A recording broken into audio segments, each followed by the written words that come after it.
बिस्मिल्लाहिर्रहमानिर्रहीम। अस्सलाम वालेकुम नाजरीन, वेलकम टू माय चैनल। नाजरीन, आज भी मैं हमेशा की तरह आपके लिए बहुत ही अमेजिंग टिप्स लेकर हाजिर हुई हूँ। मेरे इन टिप्स का मकसद सिर्फ यही है कि आप लोग घरेलू जुगाड़ लगाएं और महंगाई के इस दौर से अपने बहुत से पैसे जाया होने से बचाएं, जो आपके प्यारों के काम आ सकें। इन टिप्स से आपके रोजमर्रा के बहुत से मुश्किल काम बहुत आसान हो जाएंगे।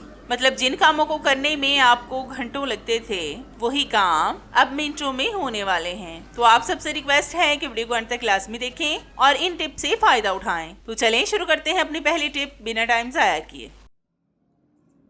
नाजरीन, ये टिप मेरी बहुत ही जबरदस्त है। आपने अक्सर देखा होगा कि अक्सर हमारे टॉप्स या फिर वो झुमके जिनके नीचे स्टॉपर लगे होते हैं, वो स्टॉपर हमारे हाथों से गिरकर गुम हो जाते हैं, जो हमें फिर नहीं मिलते, जिसकी वजह से हमारे टॉप्स वगैरह बेकार हो जाते हैं। आज मैं आपको स्टॉपर बनाने के बहुत ही जबरदस्त 2 तरीके बताऊंगी, जिससे आपका आज बहुत ज्यादा फायदा होगा। तो पहला तरीका ये है कि आपने लेनी है रेजर। ये बच्चों की रेजर है, जिससे वो अपनी नोटबुक पर पेंसिल से लिखे गए गलत अल्फाज को रिमूव करते हैं। इसका छोटा सा पार्ट आपने छुरी के साथ काट लेना है। इसको आप अपनी मर्जी से जिस मर्जी शेप में काट सकते हैं। अब मैं आपको इसको बालियों पर लगाकर दिखाती हूँ।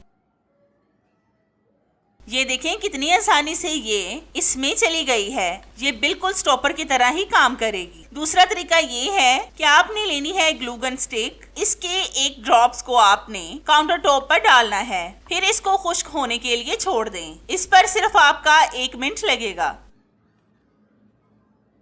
तो ये देखें, ये मुकम्मल खुश्क हो चुका है। ये हमारा स्टॉपर बनकर रेडी हो गया है। इसको भी मैं आपको लगा कर दिखाती हूँ। इसमें आपको अलग से सुराख करने की जरूरत नहीं पड़ेगी। इस तरह से डायरेक्ट इसमें डालें। आपका ये भी स्टॉपर बनकर रेडी हो चुका है। तो हमने 0 ऑफ कॉस्ट घर में 2 स्टॉपर बनाने सीख लिए हैं। और ख़ास बात ये है कि हमने एक तो टॉप्स को ज़ाया होने से बचा लिया है, और अगर हम नए टॉप्स खरीदने जाते तो इस पर हमारे बहुत से पैसे ज़ाया हो जाते। तो हमने आज अपने पैसों की भी बचत कर ली है। तो है ना ये ज़बरदस्त सी टिप्स? आपको कैसी लगी मुझे कमेंट्स में लाजमी बताएं।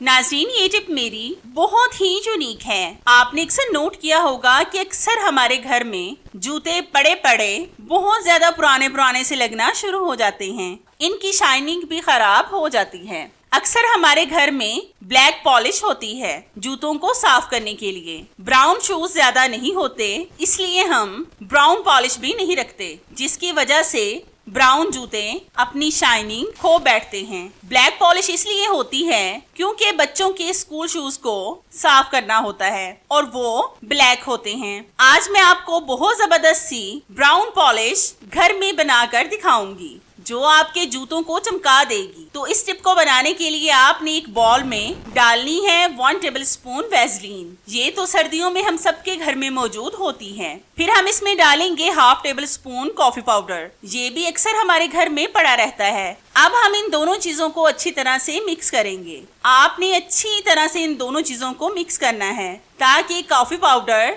अच्छी तरह से वैसलीन में मिक्स हो जाए और इसके दाने मेल्ट हो जाएं। ये बिल्कुल बाजार वाली पॉलिश की तरह ही लगेगी, बल्कि उससे भी अच्छी होगी। आपको कलर भी थोड़ा थोड़ा सा बाजार की पॉलिश की तरह ही लग रहा होगा। ये बहुत जबरदस्त तरीका है। इससे बहुत कम पैसों में आप ओरिजिनल पॉलिश बना सकेंगे। तो हमने इन तमाम चीजों को अच्छी तरह से मिक्स कर लिया है। अब मैं आपको पॉलिश को जूतों पर लगाकर दिखाती हूँ। पॉलिश को हम जूतों पर लगाएंगे रुई के छोटे से टुकड़े के साथ। पॉलिश लगाने से पहले आपने एक बात का ध्यान लाजमी रखना है कि आपके जूतों पर मट्टी बिल्कुल भी ना हो, क्योंकि इस पॉलिश से जूते खराब भी हो सकते हैं। आपने पहले अच्छी तरह से जूतों को कपड़े से साफ करना है, ताकि इसकी सारी मट्टी उतर जाए। इसी तरह से आपने जूतों पर पॉलिश को लगाना है। ये कोई भी मुश्किल काम नहीं है। तो हमने अच्छी तरह से जूतों को पॉलिश कर दिए हैं। अब आप इनको जैसे मर्जी पहने, ये देखने में भी खूबसूरत लग रहे हैं और ऐसा लग रहा है जैसे अभी आप बाजार से खरीद कर लाए हों। आप भी लाजमी एक बार इस टिप को ट्राई करके देखें, इससे आपके बहुत से पैसे भी जाया होने से बच जाएंगे इंशाल्लाह। नाज़रीन, ये टिप मेरी बहुत ही जबरदस्त है। ऐसी टिप आपने पहले कभी नहीं देखी होगी। आपने अक्सर देखा होगा कि जब हम अंडे का इस्तेमाल करते हैं तो बहुत से लोगों को व्हाइट एग इस्तेमाल करना होता है या फिर कुछ लोग येलो पार्ट का इस्तेमाल करते हैं। मुश्किल तब होती है जब हम इन दोनों पार्ट्स को अलग करते हैं। बाज़ दफा हमें भी कभी खानों में व्हाइट पार्ट चाहिए होता है तो कभी येलो पार्ट, इसलिए इनको अलग करना बहुत जरूरी है। मैंने पहले भी बहुत से तरीके बताए हैं इन दोनों को अलग करने के। आज मैं आपको नया तरीका बता रही हूँ। तो इसके लिए आपने लेना है एक बॉल में पानी, फिर आपने लेना है एक चम्मच, ये मेरे किचन का स्पून है, आपने भी स्टील का चम्मच ही लेना है। अब हम इसको पानी के साथ गीला करेंगे और फिर इसके साथ येलो पार्ट को बाहर निकालेंगे। आप देखना कि येलो पार्ट कितनी आसानी से चम्मच में आ जाएगा। इस पर आपकी ज्यादा मेहनत भी नहीं लगेगी। तो ये देखें, हमने व्हाइट पार्ट से येलो पार्ट को अलग कर लिया है। आपने देखा कि हमने इन दोनों पार्ट्स को कितनी आसानी से अलग किया, वरना इन दोनों पार्ट्स को अलग करने में हमारा काफी ज्यादा वक्त लग जाता। अगर आपको भी इन दोनों पार्ट्स में से सिर्फ एक चीज चाहिए हो तो मेरी इस टिप को लाजमी फॉलो करें, आपको इसका रिजल्ट इंशाल्लाह 100% मिलेगा।